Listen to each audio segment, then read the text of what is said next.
Now let's compare the energy used in some electrical appliances in our home.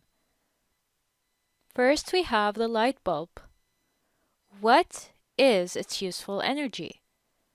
Useful energy is the energy in the place we want it and the form we need it.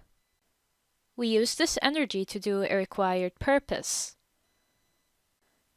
The filament of an electric bulb is found inside the light bulb as shown here. It glows because of the heating effect of the electric current. So as the current passes through the bulb, it heats the filament, giving light. For that reason, the light emitted from the glowing filament is considered as useful energy.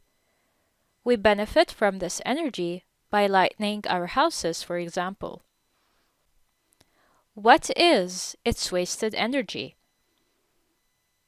A wasted energy is the energy which is not used for the required purpose.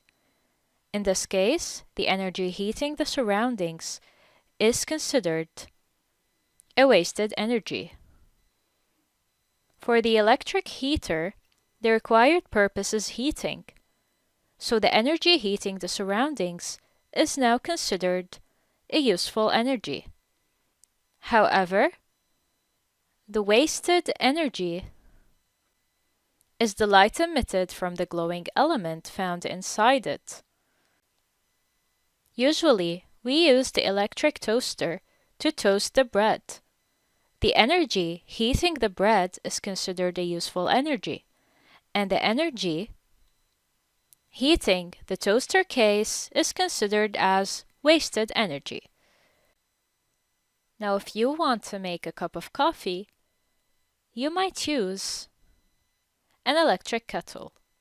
The main purpose of the electric kettle is to heat water, so this energy is the useful energy.